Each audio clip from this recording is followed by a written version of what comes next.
Okay, I've got a number of questions from number 44. So let's give this one a try. I'll write up here nonetheless. Chapter 24, number 44. And they work with this picture here, so I wanted to print it up here first so it'll be easier to look at. And so let me just read it here. It's a long problem. It's kind of good. It kind of helped you through here. It says here that a solid insulating sphere of radius 5. So I'm just going to put a little 5 centimeters. Carries a net charge of 3 microcoulombs. Okay. It's uniformly distributed throughout its volume.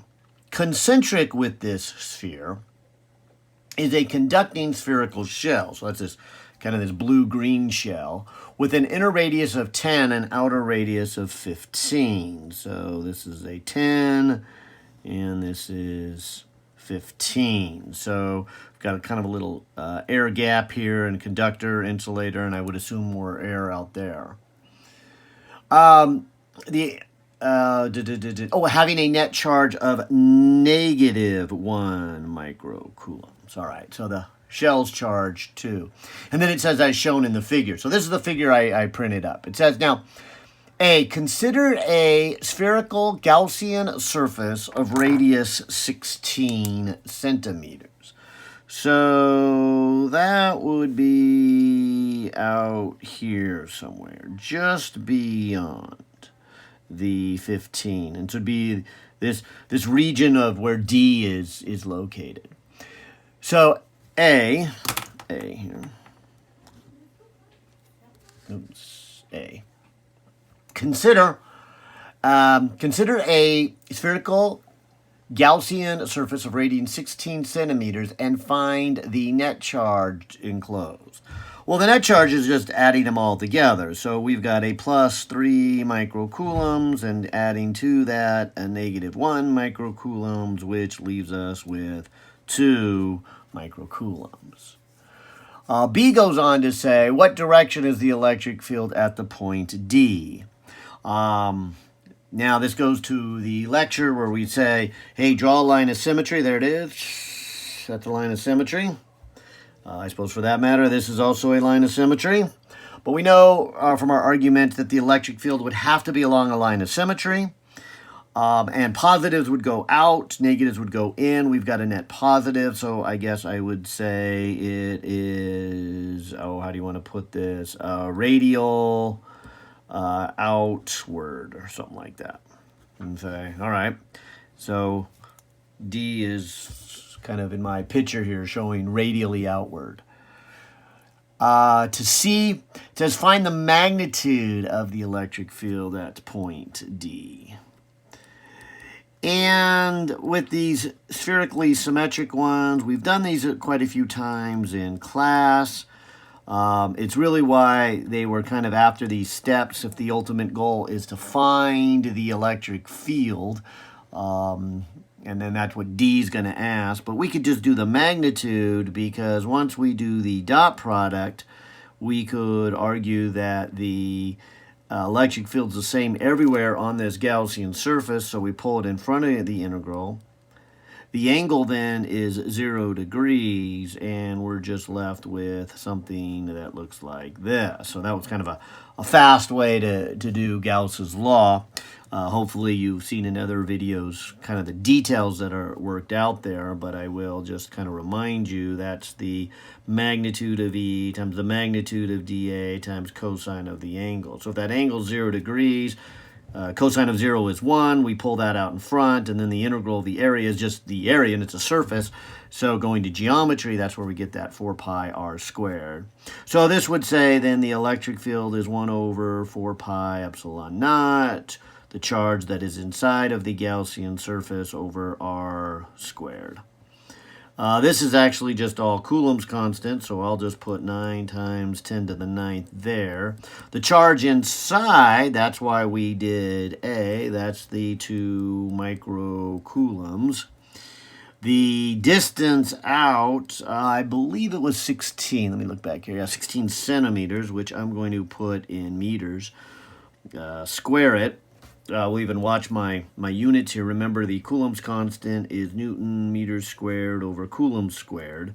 So when we multiply that by a Coulomb and that by a square meters goes away, one of the Coulombs goes away, and we're just left with newtons per meter, which is the appropriate unit for the electric field. So the magnitude of this electric field, grabbing my calculator here, would be 9 times 10 to the 9th. Then 2 times 10 to the -6, then the 0.16 squared. Hit enter, and we are looking at about 703, and I'll just write that as kilonewton per coulomb for the magnitude. And really, these four all go together, because really it's these four steps, and that's kind of why the author made this a long one. It was kind of to teach you and to kind of hold your hand each step along the way. But if they just wanted to say, find the electric field at point D, this is what you would do. You would get that net charge, because that's going to be the right-hand side of the equation. You'd find out what direction it's pointing, then you would get its magnitude, and you'd put it all together, D, find the vector electric field. Oh, at point C. I apologize. I guess we're done. Find the magnitude of the electric field. Oh, so I guess we're done with that first kind of beginning lesson. It's these three together. The getting the total charge, using Gauss's law to get the magnitude, and using the symmetry argument to get the direction. And so, didn't they ask for the vector? Did I read it wrong? Find the magnitude of the electric field. That's all they asked in C. I guess because they asked in D the direction. All right, well, I'll keep this handy because, oh, here's where I printed a first one and it was printed too small. So I go, let me print a better one so you can see it clearer in the video. But I'm just going to still use that piece of paper. And so now off to D here. Oh, maybe I should have left that one there, but I'll just bring this back here. D says find the vector electric field at point C, which is a radius of 12. So C is inside of this conductor. And so hopefully the first thing that goes on is you just say it's 0. That was one of the arguments using Gauss's law in the lecture, that the electric field inside a metal conductor, at least electrostatics, I should say, because we'll change that later on in the semester. But for electrostatics, the electric field is 0. Because if it's not, as the argument goes, charges would shift around and keep changing the field until they're no longer being forced to shift around, which means the field would have to be 0. So that's kind of the argument, that after a period of time, the electric field would be 0. And it's only, nanoseconds of time in most of your good conductors. E says consider a spherical Gaussian surface through point C and find the net charge located enclosed by this surface. All right, so coming back to this picture here, they're asking to do a different Gaussian surface. Okay, so I'm going to do a Gaussian surface that is actually in the metal. And really this comes to Gauss's law here. But since it's asking what's enclosed, and we just said the electric field has to be 0, an integral over 0 gives you 0, so that means the charge inside over epsilon naught, which we can just move to the other side and cancel off, means that the charge inside would be 0. So E would, consider what's the net charge enclosed by the surface. It's got to be 0. A, B, C, D, E. So F, consider a spherical Gaussian surface with a radius of 8 and find the net charge enclosed by that surface. Okay, so 8, I guess, would be a little bit under the 10. So it would be kind of in this region here where point B is. And the only thing enclosed inside would be this insulator, which is the 3 microcoulombs. So charge inside is the 3 microcoulombs. So now we're off to G.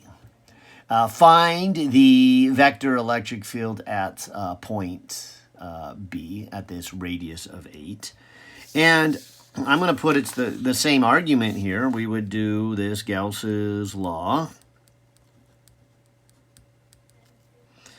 And, of course, one of the big steps of Gauss's law is right here, charge inside. That's why we did it in F.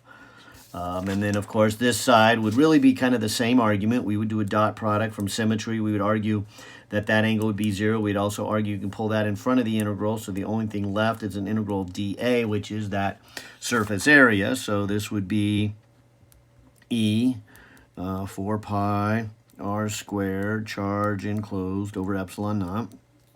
And not a surprise, it's the same equation. We always get the same equation when we have a spherical symmetric charge distribution. So whether it was the bigger one out here at D, or the one at C, or the one at B, or for that matter, even the one at A, this is always going to be the equation. Of course, what's different is going to be the amount of charge enclosed, because in D, the amount of charge enclosed was back here at the 2 microcoulombs.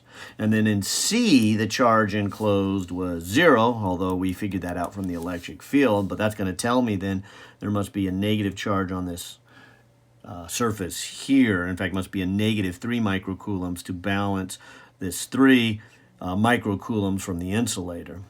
And then, of course, what we're working with here is D. The only charge inside of this Gaussian surface is the 3 microcoulombs. So this would be the 9 times 10 to the 9th for the Coulomb's constant. And this would be the 3 microcoulombs for the charge inside. And we're at a radius, putting it in meters, of 0.08. Let me just confirm that. Go back to G here. What does it say? Yeah, at a radius of 8. And then again, the appropriate units would be Newton meters squared over Coulomb squared for Coulomb's constant. Then coulombs here, and then meters squared if I just kind of drop it out of there. Again, getting meters squared to cancel off one of the coulombs and leaving us with the appropriate unit for the electric field, which is the newtons per coulomb. And then grabbing my calculator here, I've got this 9 times 10 to the 9th. Maybe I'll just cheat a little bit here and go back and just change that to a 3. So 9 times 10 to the 9th times 3 times point, and I'll just put 0.8, and then the 0.8. Okay, and hit enter, and 1, 2, 3, 1, 2, 3. So looks like we're at about a 4.2, I'll call it 2 mega. 1, 2, 3, 1, 2, 3, yeah. And so there would be my G, find the, oh, now it says vector. Okay, so let me also say then radially outward. I kind of like the symbol R hat. Kind of looks like the I hats and the J hats, but now in spherical coordinates, it's an R hat. So on to H. Maybe I'll grab a new piece of paper here. Keep the picture handy. And so H says what? Consider a spherical Gaussian surface through the point A at a radius of 4. So coming back to our picture, I'm going to draw another little dotted red line. And so it's spherically symmetric, and it's at point A. This was a little harder, I think. There is something real valuable here that I want you to see if you hadn't caught it already. But it says, find the net charge enclosed by this surface. Now, this one's a little bit harder, so I'm going to do a little bit of calculus, if you will, although the calculus will be simple calculus.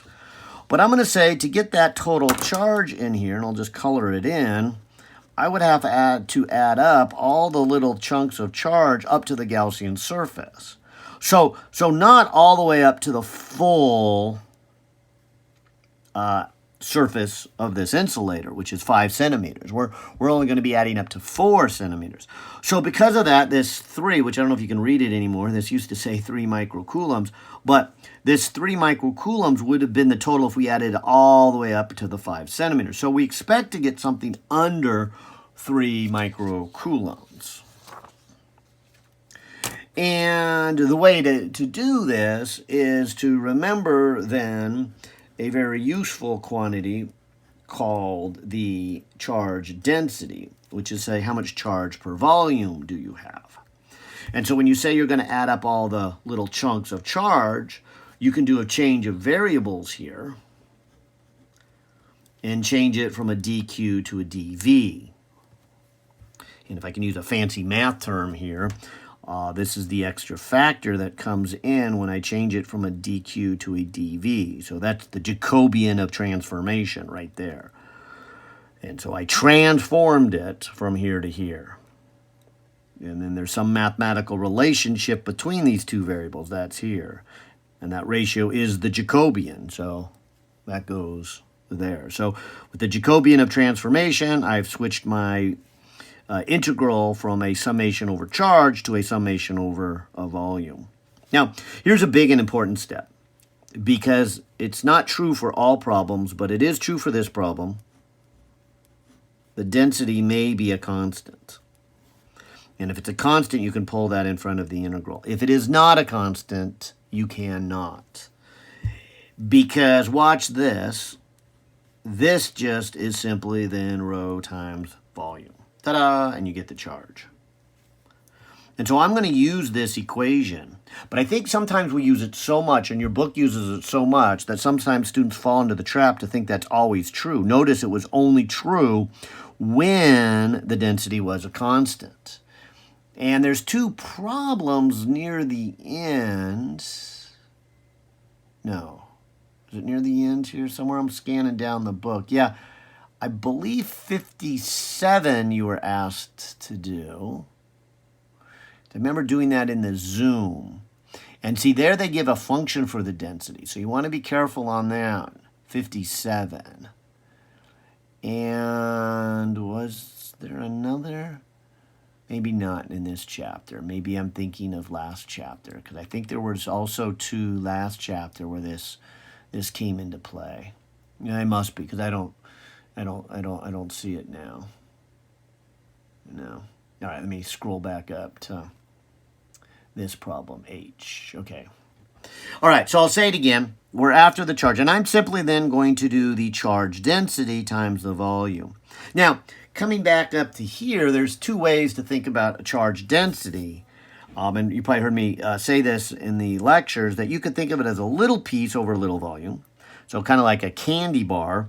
You could take a little piece of chocolate and divide by the volume of that little piece of chocolate to get the density of chocolate. But you could also just as well take the whole amount of the candy bar and divide it by the whole volume if it's uniform.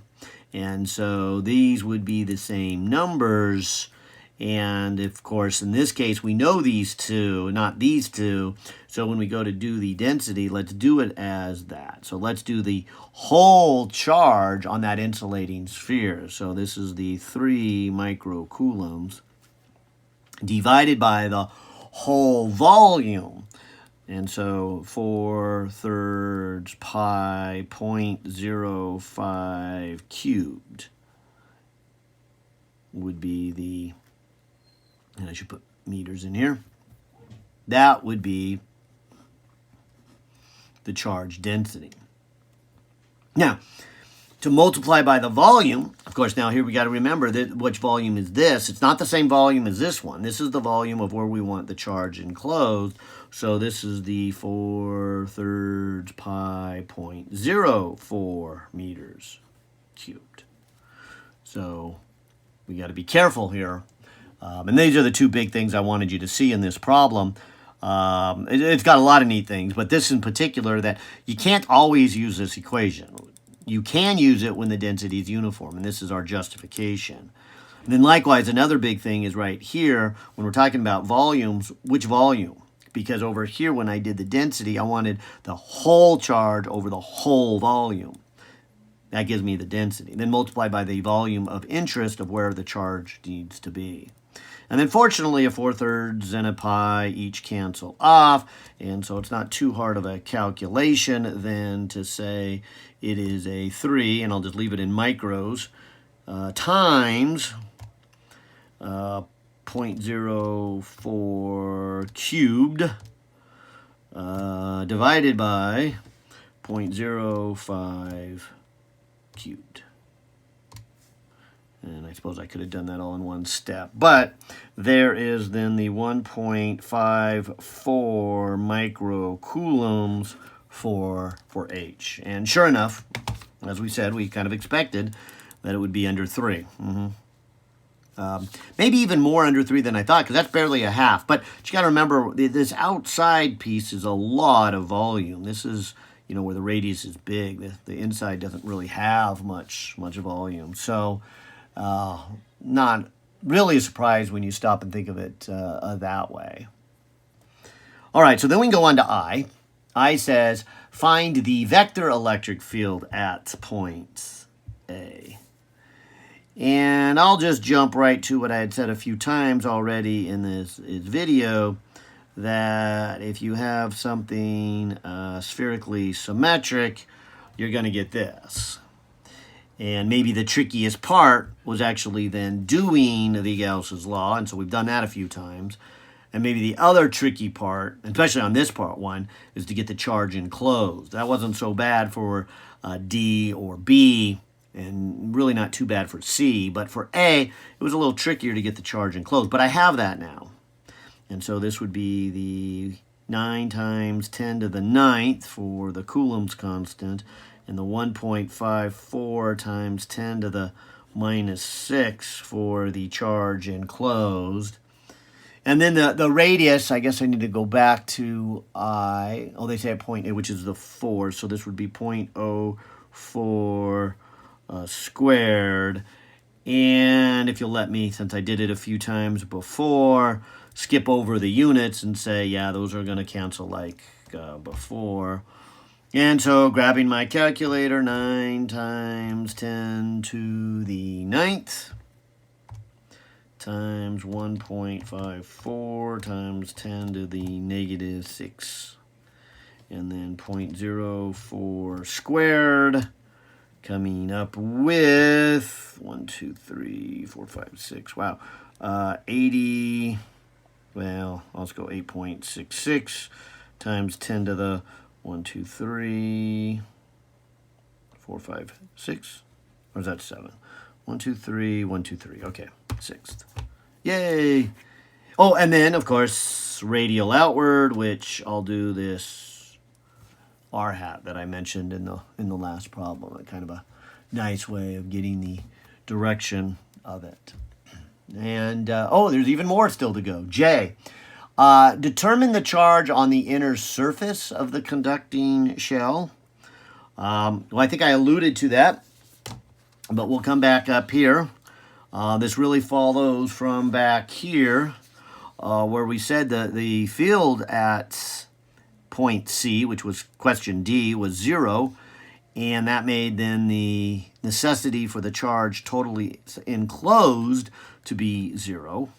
So coming to this picture, since we know there is a positive 3 microcoulombs there, and we know the charge can only be on the surface of the conductor, that field must have pulled in a negative 3 microcoulombs onto its inner surface.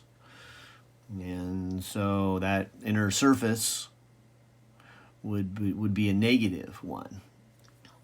Which then helps me with K, because again, we were told that the total charge on this conducting shell is a -1.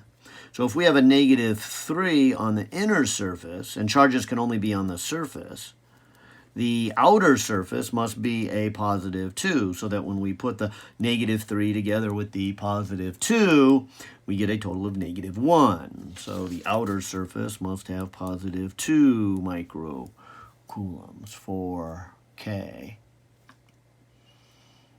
And then finally, L, roughly sketch a graph of the field. This will be fun. So we've got some interesting things happening. When we go from 0 to 5, the field increases in a linear fashion. I didn't really prove that in this problem. What I did was get the field by just finding the charge enclosed. But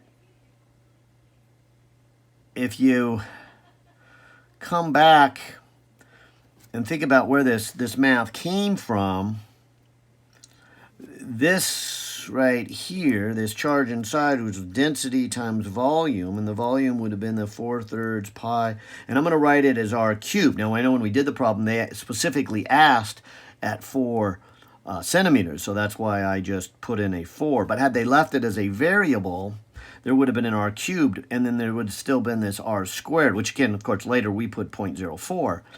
And so we used the 0.04, but if we were just talking about somewhere between 0 and 5, we would have left this as an r cubed, and this is an r squared, and so we would have just been left with an r in the numerator, and so it would be a linearly increasing. And I don't think they want us to prove that. I guess I'm kind of am proving it, but they worked that out in one of the examples. Then when you get outside of the insulator, so in the region of B, which I guess was back here, we were doing things like this, and we came up with this equation.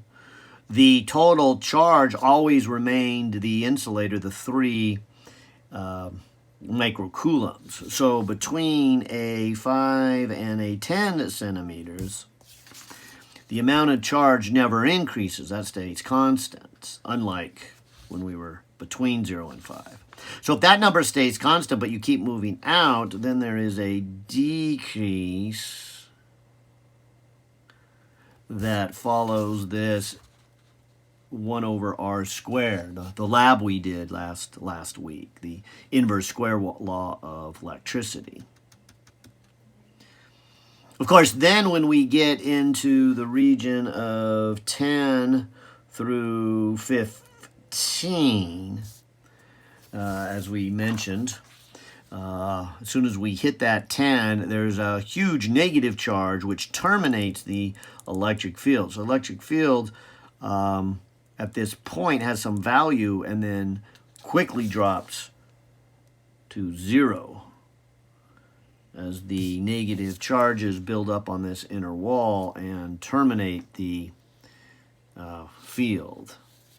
And everywhere in the metal conductor, the field is 0. And I'm just going to put a vertical line here. And then finally, once we get outside of the metal conductor,